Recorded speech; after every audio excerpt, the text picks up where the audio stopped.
today. Kami ang Group 1.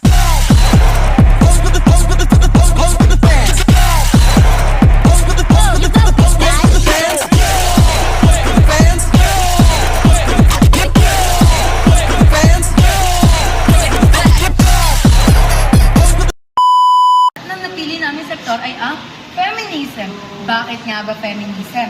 Dito nyo yan malalaman. Feminism ang pinili namin sapagkat gusto namin kayong makita, marinig, at gusto namin malaman ang inyong mga saloobin. Ngayon, tatalakayin natin kung ano nga bang feminism. Ano nga ba? Alam mo ba? Kaya dapat panoorin mo to.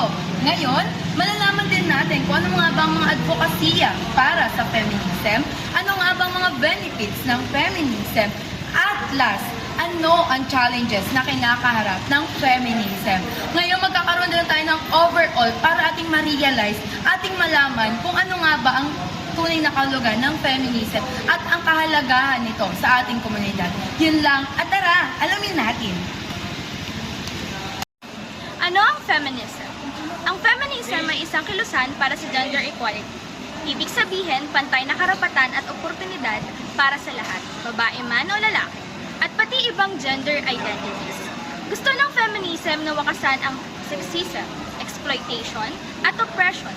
Ibig sabihin, ayaw nito ng anumang unfair treatment o pang-aapi dahil sa mga kasarian. Sinasabi rin ng feminism na lahat ng gender ay dapat may equal rights at equal opportunities. Hindi lang babae, kundi lahat. Nirerespeto rin ng feminism ang iba't ibang karanasan, identity, lakas, at kaalaman ng mga kababaihan. Mahalaga ang boses at karanasan ng bawat isa. Ano nga ba ang benefits at contribution ng feminism?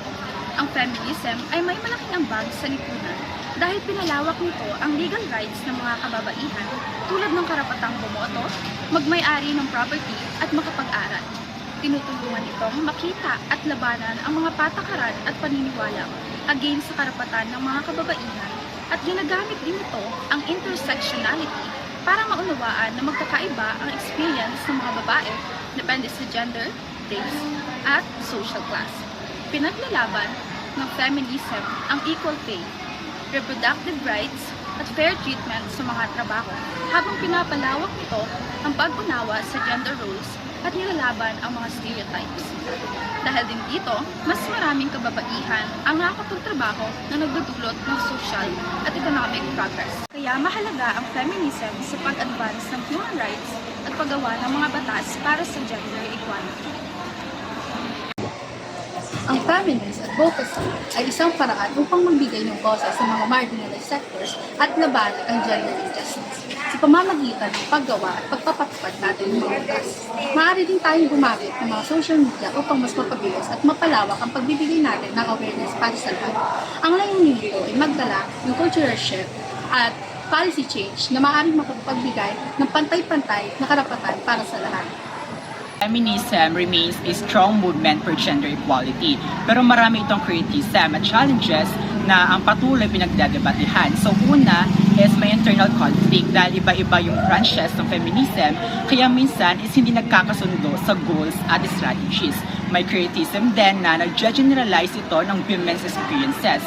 Kahit iba-iba ang buhay ng mga women, depende sa culture, sa race, sa sexuality at environment. So nakakatanggap din ito ng backlash mula sa conservative groups na naniniwalang ang family roles at values. Sinasabi rin na iba ang modern feminism ay minsan mas focus sa minor online issues kaysa sa mga seryosong problem kaya ng trafficking, violence, at inequality sa marginalized communities. So malaking debate rin ang sex work, kung empowerment ba ito o ang exploitation. So may concern din na hindi napapansin ng feminism ang mga men's issues tulad ng mental health at societal pressure.